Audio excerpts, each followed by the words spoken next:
Hello friends, ഇന്ന് നമുക്ക് tomato ketchup ഉണ്ടാക്കാം. അതിനു മുമ്പായി എൻ്റെ ചാനൽ ആദ്യമായിട്ട് കാണുന്നവർ പ്ലീസ് ഒന്ന് സബ്സ്ക്രൈബ് ചെയ്ത് സപ്പോർട്ട് ചെയ്യണേ. വീഡിയോസ് ഇഷ്ടമായ ഒന്ന് ലൈക്ക് ചെയ്യാനും മറക്കരുതേ. നമുക്ക് വീഡിയോയിലേക്ക് പോകാം. ടൊമാറ്റോ എല്ലാം ചെറിയ പീസുകളായി കട്ട് ചെയ്ത് വെച്ചിട്ടുണ്ട്. ഇനി ഇതിലേക്ക് ആവശ്യമായ കുറച്ച് സ്പൈസസ് ഇട്ട് കൊടുക്കാം. വെളുത്തുള്ളി, ഒരു 1/4 കഷ്ണം സവോള, കുറച്ച് കുരുമുളക്, പട്ട, ഗ്രാമ്പു, അതുപോലെ തന്നെ ഒരു ചെറിയ പീസ് ബീട്രൂട്ട്, ഇതെല്ലാം കൂടെ ഇട്ട് നമുക്ക് 1 കപ്പ് വെള്ളം ഒഴിച്ച് തക്കാളി നന്നായിട്ട് വേവിച്ചെടുക്കാം. 15 മിനിറ്റ് മൂടി വെച്ച് വേവിച്ചാൽ മതി. ഇപ്പോൾ തക്കാളി നന്നായിട്ട് വെന്ത് വന്നിട്ടുണ്ട്. ഇതിൻ്റെ ചൂടാറുന്നവരെ നമുക്കൊന്ന് വെയിറ്റ് ചെയ്യാം.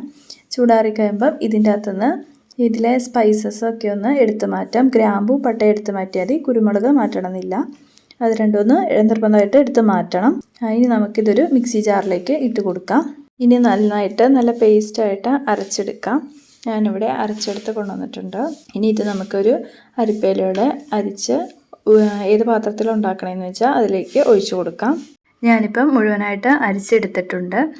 ഇനി 1 table spoon Kashmiri chilli powder, ഒരു 1/2 ടീസ്പൂണോളം ഉപ്പ്, അതുപോലെ തന്നെ കുറച്ച് പഞ്ചസാര, ഒരു 3 ടേബിൾ സ്പൂൺ പഞ്ചസാരയും കൂടെ ഇതിലേക്ക് ഇട്ട് കൊടുക്കാം.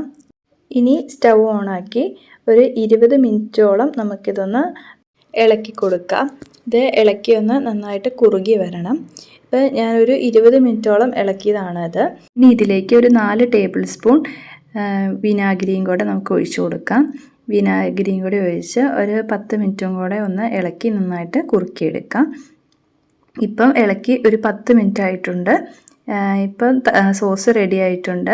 സോസിൻ്റെ പാകം കറക്റ്റ് ആണോ എന്ന് അറിയാൻ വേണ്ടി കുറച്ചൊരു പാത്രത്തിലേക്ക് ഇട്ട് കൊടുക്കുക. എന്നിട്ട് ചെരിച്ച് നോക്കുമ്പോൾ അത് ഒഴുകി പോകുന്നില്ലെങ്കിൽ കറക്റ്റായിട്ടുണ്ട്, പാകം കറക്റ്റാണ്. അല്ലെങ്കിൽ തവിയുടെ ബാക്ക് സൈഡ് ഒന്ന് ഒരു ലൈൻ പോലെ വരച്ച് നോക്കിക്കഴിഞ്ഞാൽ കറക്റ്റായിട്ട് ലൈനായിട്ട് കിട്ടുന്നുണ്ടെങ്കിൽ സോസ് പാകമായിട്ടുണ്ടെന്നാണ്. നമുക്ക് തീ ഓഫ് ചെയ്ത് മാറ്റി വെക്കാം. ചൂടാറി കഴിയുമ്പോൾ നല്ലൊരു ടിന്നിലിട്ട് വെച്ച് 2-3 ആഴ്ച വരെ ഉപയോഗിക്കാം. ഇതുപോലെ തയ്യാറാക്കി വെക്കുവാണെങ്കിൽ കറികളൊക്കെ ഉണ്ടാക്കുമ്പോൾ അതിൽ നമുക്ക് ഇടാവുന്നതാണ്. ഇതുപോലത്തെ സിമ്പിളായ റെസിപ്പികൾക്കായി ഈ ചാനൽ ഒന്ന് സബ്സ്ക്രൈബ് ചെയ്ത് സപ്പോർട്ട് ചെയ്യണേ. പുതിയൊരു വീഡിയോ ആയിട്ട് അടുത്ത ദിവസം തന്നെ കാണാം.